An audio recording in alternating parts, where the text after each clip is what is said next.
Hi guys, it's Rich from Nosology. And Mike as well, here to help you guys today with some setting up network shares, just a basic way to set it up. So first thing you need to do is obviously log into your box, and then what we're going to do is we're going to go into the file station there, and then up there to create, and then create new shared folder. And here where you want to give your folder a name, this is the name that will be showing up on the network for you, and a description of the folder. We're just going to use test in this scenario. If you'd like to, the following deals below. If you want to hide the share, you can do that. You can hide the folders. We're not going to do this for this demo, but restrict access to administrators only. Make sure to uncheck that so that regular users can access the folder. So go ahead and then click next. And then encryption, if you want to put encryption on the folder, if it's sensitive information, whatever, you can encrypt it with a key, password, and everything. Just make sure you do not lose it. And then hit next. You can also do data integrity checks. For this deal here, we're not going to do that. If you want to enable a quote on the share, which I would recommend, so that your users aren't using up all of your disk space, you can do that here. You can select megabits, terabytes, gigabytes, whatever. There, and then hit next, and then go ahead, make sure all your settings are correct, hit apply. All right, and this is where here you would do a user and give them permissions to that network share. Now we're going to show you how to create a user for right now, so we're not going to give access to it just yet, but we're going to create a user called test2. And then so you just go under users there, and then we're going to create a user called test2. Well, let's do test2. Yeah, they're perfect. And then we'll do test user 2, because we already created a test user 1. We just didn't remove it yet. And then if you want to put an email there, this email could be used to email the user the login information, some other information. We're not going to do that, but make sure you type in a password. Make sure the password is secure. It's a minimum of 6. Yes, minimum of 6. And then if you wanted to send an email to that user, you could do that. We're not going to do that.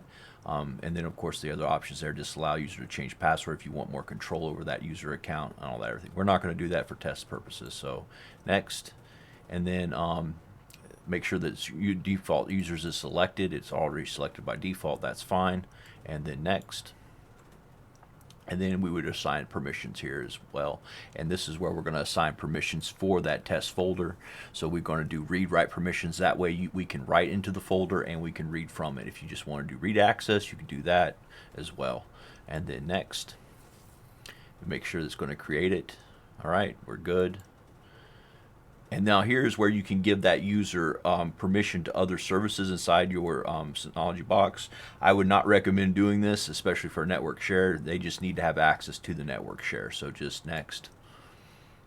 And then go ahead and next again. That's where you could set up, let's go back one. Yeah, that's where you can set bandwidth limits of how fast you do the transfers and whatnot. And really we don't need to set any of that. We want maximum on everything, so leave that as default. Make sure everything is right, and then hit apply there.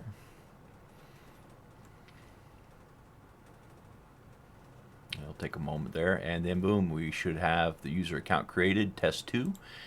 And then we have the folder. If we click on shared folders up there, we also see that the test folder has been created. So now we're going to show you how to connect to it. It's pretty simple. We're just going to open up your File Explorer, and you could actually do this a couple different ways. You could just map the path directly, which is what we're going to do here. We have the IP address of our box, so we're going to put that in there. And then That was the right IP, right? yeah, 250. There we go. Yeah. Yep. Well, it's going to go to that. Here, hit, yeah. You're going to have to do your network slashes into the File Explorer. No, through Explorer there. That was, I thought I had Explorer. No, you had it closed. opened. Oh, I It's did all it in right. the wrong spot. Yeah, it's easy to do. There we go. Perfect. All right, so we'll go ahead and double click test there. It's going to ask for the test2 user name and password. So we're going to put that in. And if you want to remember credentials, you can do that as well. Hit OK. Oops. I think we typed in the wrong password, possibly. I only use something simple. Yeah. Obviously don't. Oh, you know, we didn't give it rights. Oh, that's right. See, made a mistake. That's all right. We'll just go back and change it back. Can we? To open up, yeah. I closed it by accident. Yeah, that's all right.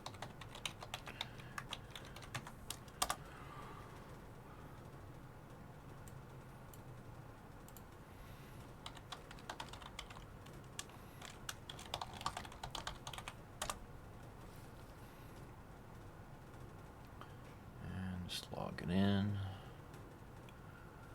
All right. Now we go into. Yeah, go into shared folder, yeah, and then there, and then edit and permissions probably. So once you create your folder, you can go into the control panel and see your shared folders. And when you go, you can click on that particular folder and you click edit and go to permissions and make sure we gave access to that. Read write only. It was it. Oh, test. We did it to test, not test. Yeah. That's why I did that. So now, once I did that and I gave rights to it, it clicks on it and it. We puts created in there. we created another user test a regular test earlier, and everything, and we just regranted it access to that. So once you do that, then you can go in there and you can create files. You say we create a Word document. You can save it.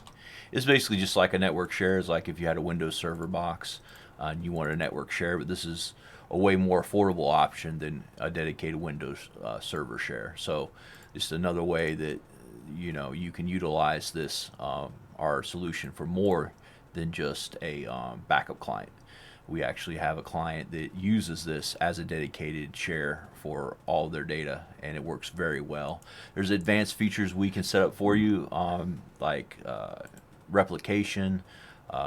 We can set up snapshots, which is great for protecting your data against viruses, malware. So we can roll back as soon as like 15 minutes in some cases on files. So if, say, your user's in there and they delete a file out of the network share or something crazy, we can go in there remotely and help you or show you how to go back and roll back to before they deleted that file. There's a lot of features that are really available with the solution. But this is the basic way of creating a share.